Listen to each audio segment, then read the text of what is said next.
बिहार में लगता है कि जो आपस की रंजिश है वो खत्म होने का नाम नहीं ले रही है। रंजिश अलग अलग प्रतिद्वंदियों के बीच में नहीं, बल्कि आपस में ही, गठबंधन के अंदर ही उठापटक चल रही है। कई बार लगता है कि सब कुछ अब ठीक हो जाएगा, लोग दावा भी ऐसा कर देते हैं। अगर आप YBN झारखंड बिहार के रेगुलर दर्शक हैं, रेगुलर व्यूअर्स हैं, तो आपको याद होगा 18 तारीख को जब अमित शाह और नीतीश कुमार के बीच में बैठक हुई थी, बंद कमरे में मीटिंग हुई थी, बहुत ही सीक्रेट मीटिंग थी। तो उस वक्त किसी को कुछ नहीं पता था कि अंदर बात क्या हो रही है, लेकिन मैंने आपको कुछ बातें बताई थी कि किस तरीके से वो चीजें निकल करके बाहर आ रही है, और वो एक्सक्लूसिव जानकारी मैंने आपको दी थी। अब वही जानकारी अब धीरे धीरे बाहर आ रही है, क्योंकि उस बैठक में जो मौजूद दूसरे लोग थे, चाहे बीजेपी की तरफ से सम्राट चौधरी थे, संजय जी थे वहां पर, मतलब संजय जायसवाल की बात कर रहा हूं मैं, जेडीयू की तरफ से संजय झा थे और विजय कुमार चौधरी थे। तो विजय कुमार चौधरी ने जिस तरीके की बातें बाहर आकर के बताई है, एक दो दिनों से वो चीजें मीडिया में घूम रही है, लेकिन उसके बारे में मैंने आपको 18 सितंबर को उस वक्त बता दिया था जब दोनों के बीच में बैठक चल रही थी बंद कमरे में। तो वही तमाम चीजें अब बाहर आई है, और उसमें से जो पेंच फंसा हुआ है उसका निदान करने के लिए एक और नया फॉर्मूला सामने आ गया है। यानी चिराग पासवान को किस तरीके से मनाने की कोशिश की जाएगी, किस तरीके से जो नीतीश कुमार के साथ उनकी अदावत चल रही है उसको खत्म करने की कोशिश की जाएगी, और चिराग पासवान को कितनी सीटें दी जाएगी, चिराग पासवान कितनी सीट मांग रहे हैं, और उस बैठक में जो फॉर्मूला सामने आया था उस पर क्यों अब फिर से मतभेद शुरू हो गया है, अब नया क्या फॉर्मूला आया है, कितनी जगहों से लड़ सकते हैं चिराग पासवान।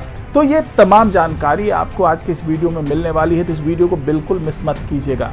नमस्कार, मैं हूं डॉक्टर सुरजीत सिंह और आप देख रहे हैं यंग भारत न्यूज। अगर आपने अभी तक इसे सब्सक्राइब नहीं किया है तो सब्सक्राइब कर लीजिए, और अगर आपको ये वीडियो अच्छा लगे इसको लाइक कीजिए, शेयर कीजिए और कमेंट जरूर कीजिए।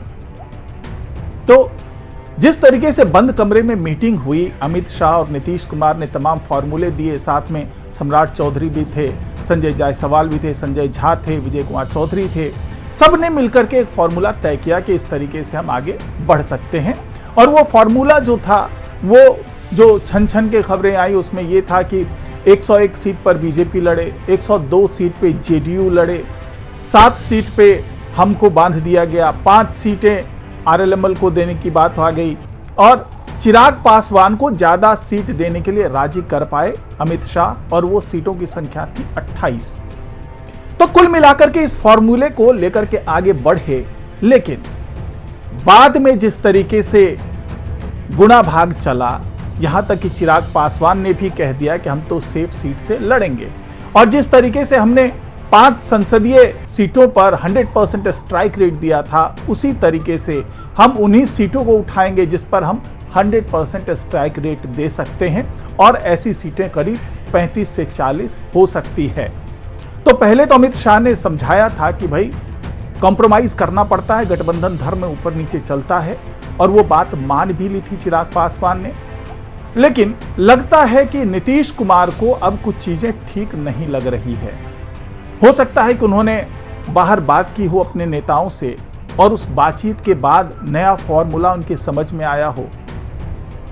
तो नीतीश कुमार खुद भी चाहते हैं कि वो ज्यादा से ज्यादा सीटों पर चुनाव लड़े, और नीतीश कुमार उस कड़वाहट को भूल नहीं पाए हैं जब 2020 में चिराग पासवान ने उनके सामने अपने कैंडिडेट्स खड़े किए थे। और मजे की बात यह थी कि उन कैंडिडेट्स में से करीब 15 कैंडिडेट बीजेपी के नेता थे, जिन्होंने चिराग पासवान की अगुवाई में चुनाव लड़ा, यानी कि एलजेपी के बैनर तले उन्होंने चुनाव लड़ा। यह अलग बात है कि वो जीत नहीं पाए, लेकिन हारने के बाद फिर वही जो तमाम 15 नेता थे बीजेपी के, वो वापस बीजेपी में लौट गए। अब यहां पर सवाल यह उठता है कि क्या यह बीजेपी और एलजेपी दोनों की सोची समझी साजिश थी? तो बीजेपी तो मजबूरी है जेडीयू के लिए, लेकिन एलजेपी तो मजबूरी नहीं है, क्योंकि ऐसा मानते हैं खुद नीतीश कुमार कि एलजेपी ने जो कांटे बोए थे, जिसके कारण उन्हें 43 सीटों पर सिमट जाना पड़ा, यानी कि वो बिहार में तीसरे नंबर की पार्टी बन गई जेडीयू, तो उस कड़वाहट को लगता है कि नीतीश कुमार भूले नहीं हैं। यही वजह है कि सब कुछ सुलह सफाई होने के बाद एक बार फिर एक नया राग अलापा है। और ये राग ये है कि नीतीश कुमार अब ये चाहते हैं कि जिस तरीके से पिछली बार सीटों का बंटवारा हुआ था, उसी तरीके से इस बार भी सीटों का बंटवारा हो। यानी नीतीश कुमार चाहते हैं कि इस बार चुनाव में 122 सीटों पर जेडीयू अपने उम्मीदवार खड़े करे और 121 सीटें बीजेपी को देने को राजी हैं। अब आप ये कहेंगे कि जब 122 सीटें जेडीयू ने ले ली और 121 सीटें बीजेपी ने ले ली, तो बाकी जो हैं घटक दल, उनको क्या मिला? वो किस तरीके से चुनाव लड़ेंगे?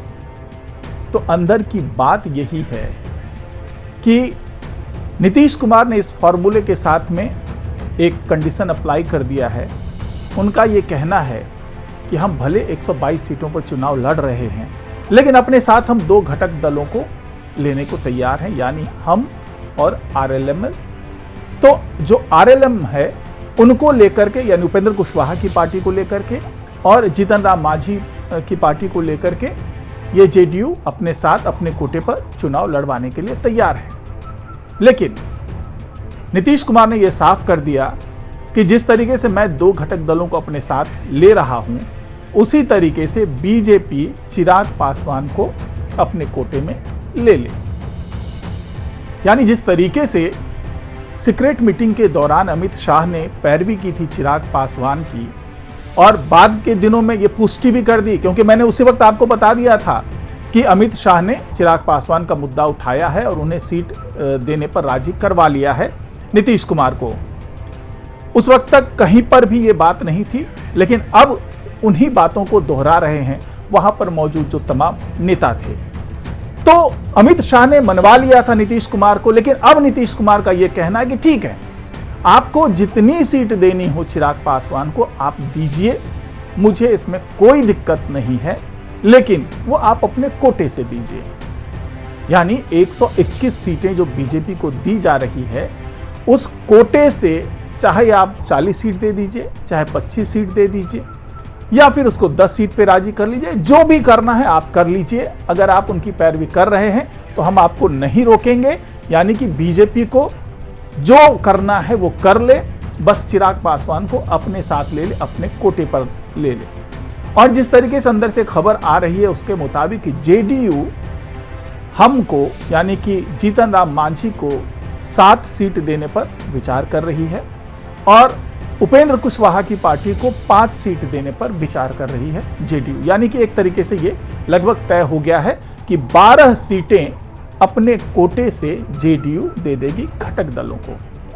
अब यहां पर धर्म संकट आ रहा है बीजेपी के पाले में कि अगर जो 28 सीटों की बात हो रही है उस पर सहमति बन गई थी पहले, अब अगर बीजेपी को अपने कोटे से 28 सीटें देनी पड़ जाए तो बीजेपी की संख्या बहुत कम हो जाएगी। यानी कि अगर हम 121 सीटों की बात कर लें तो बीजेपी जो चुनाव लड़ रही होगी वो 93 सीट्स पर बीजेपी चुनाव लड़ रही होगी। उसके मुकाबले जेडीयू की बात कर लें तो वो 110 सीट पर चुनाव लड़ रही होगी। तो इतना ज्यादा फर्क। तो सोचिए कि ये नीतीश कुमार ने मास्टर स्ट्रोक खेल दिया है कि 110 सीट पर जेडीयू लड़ेगी चुनाव और 100 भी आंकड़ा नहीं छू पाएगी बीजेपी, यानी 93 सीट पर उसे चुनाव लड़ना पड़ेगा। जबकि इससे पहले बात यह हो रही थी कि 101 सीट पर बीजेपी लड़ ले और 102 सीट पे जेडीयू लड़ ले, और उस तरीके से कोटे का बंटवारा हो गया था कि 28 सीट हम चिराग पासवान को दे देंगे और जो बाकी जो 7 सीट है वो हमको दे देंगे और जो 5 सीट है वो हम आरएलएम को दे लेंगे। लेकिन अब ये मामला बिल्कुल पलट चुका है। अब ये अमित शाह पर डिपेंड करता है कि वो किस तरीके से इस पूरे गुत्थी को सुलझाएंगे, क्योंकि इससे पहले 2020 की बात कर लें तो उस वक्त इस तरीके की बात हुई थी कि लोग अपने कोटे से सीट तो दे रहे थे, यानी कि बीजेपी ने अपने कोटे से सीट दी थी, जेडीयू ने अपने कोटे से सीट दी थी। लेकिन अगर हम बीजेपी की बात करें तो इसने अपने कोटे से 11 सीटें दी थी वीआईपी को, जो मुकेश सहनी की पार्टी थी। लेकिन उसमें एक शर्त रख दी थी। शर्त ये थी कि भले हम आपको सीट दे रहे हैं 11, लेकिन उसमें से 5 सीट पर बीजेपी ने कैंडिडेट भी दे दिया। यानी कि सीट तो दिया ही, साथ में कैंडिडेट भी दे दिया। कुल मिलाकर के ये कहा जा सकता है कि केवल मुकेश सहनी की पार्टी का लोगो था, उसका बैनर था, पूरी रणनीति बीजेपी तैयार कर रही थी। बीजेपी ने सीट भी दिया, कैंडिडेट भी दिया, और उसमें से 5 में से 4 जीत भी जाते हैं। यानी कि वीआईपी के कोटे से 4 विधायक बन जाते हैं। मगर दिक्कत ये कि मुकेश सहनी कुछ कहें कुछ करें, उससे पहले वो 4 विधायक जो हैं वो बीजेपी के खेमे में आ जाते हैं, बीजेपी के साथ फिर से जुड़ जाते हैं। तो क्या इस बार बीजेपी ऐसा ही कुछ करने वाली है कि हो सकता है कि जो चिराग पासवान कह रहे हैं कि हमें तो 100% स्ट्राइकिंग रेट वाला वो जो सीट है, जो क्षेत्र है वो चाहिए, तो हो सकता है कि बीजेपी उन्हें वो जगह दे दे। हो सकता है कि 20, 22, 25 या 28 की बात कर लें और बीजेपी को ऐसा लगे कि इसमें से 20, 22 सीटें ये जीत सकते हैं, तो हो सकता है कि बीजेपी दे दे। लेकिन साथ में सीट के साथ में कहते हैं ना, एक के साथ एक फ्री वाली बात होती है। हो सकता है कि उसमें से 10 से 12 सीटें ऐसी हो जिसमें वो कैंडिडेट भी दे दे। यानी कि बीजेपी के कैंडिडेट एलजेपी के बैनर तले चुनाव लड़ रहे होंगे। तो इससे क्या होगा कि अगर ये 22 से 23 सीटें निकाल भी लेते हैं चिराग पासवान, तो बेकाबू नहीं होंगे, वो किंग मेकर की भूमिका में नहीं होंगे। उनको पता होगा कि इसमें से 10 से 12 जो विधायक हैं हमारे, वो तो बीजेपी के हैं। अगर ज्यादा इधर उधर किया तो बीजेपी अपने विधायकों को बुला लेगी। तो कुल मिलाकर के अमित शाह, जो कि चाणक्य कहे जाते हैं बीजेपी के, वो कोई भी संकट मोल नहीं लेना चाहते हैं। यही वजह है कि नीतीश कुमार ने जिस तरीके से मास्टर स्ट्रोक खेला है, उससे अब अमित शाह अपने फेवर में यूज करने के जोड़ तोड़ में शायद जुट गए हैं। यही वजह है कि चिराग पासवान शांत तो हैं, डिमांडिंग हैं, क्योंकि उस मीटिंग के बाद में वो बहुत ज्यादा डिमांडिंग हो गए थे कि हमें सीट भी वही चाहिए जो सेफ हो, हमें सीट भी वही चाहिए जहां पर हम 100% स्ट्राइक रेट दे सकें। तो इस बढ़ती हुई मांग को देखते हुए नीतीश कुमार ने सोचा, पहले यह भी सोचा होगा कि चिराग पासवान को सीटें दे देंगे, लेकिन वो 10 से 12 सीटें वो दे देंगे जो फंसी हुई सीटें हैं, जिस पर महागठबंधन के लोग ज्यादा प्रभावी हैं। तो चिराग पासवान इस बात को भाप गए। तो उन्होंने सोचा कि भैया ऐसे तो काम नहीं चलेगा, सीट भी हमें वो चाहिए जो हम चाहते हैं। ऐसा नहीं है कि नीतीश कुमार कोई भी सीट पकड़ा दें और हम उस पर जाकर चुनाव लड़ लें। यही वजह था कि नीतीश कुमार भी नाराज हो गए, चिराग पासवान ने भी अपनी अलग कहानी लिखनी शुरू कर दी। लेकिन अब अमित शाह बीच में आकर के उन्होंने शायद अब एक बीच का रास्ता निकाल लिया है। यह अलग बात है कि यह win win situation Nitish Kumar के लिए भी है और यह win win situation Chirag Paswan और अमित शाह के लिए भी हो सकता है, क्योंकि चिराग पासवान को नीतीश कुमार भले ना मना पाए, लेकिन जो अमित शाह हैं वो उनको मना ले जाएंगे। इस बात की लगभग 100% गारंटी मान के चल रहे हैं बीजेपी के नेता। तो आने वाले दिनों में किस तरीके से फिर से समीकरण बनता है, क्योंकि यही समीकरण ज़्यादा फिट बैठता हुआ नजर आ रहा है। यानी कि चिराग पासवान की भी बात रह गई, अमित शाह की भी बात रह गई और नीतीश कुमार की भी बात रह गई, और कुल मिलाकर के बीच का रास्ता निकाल लिया गया।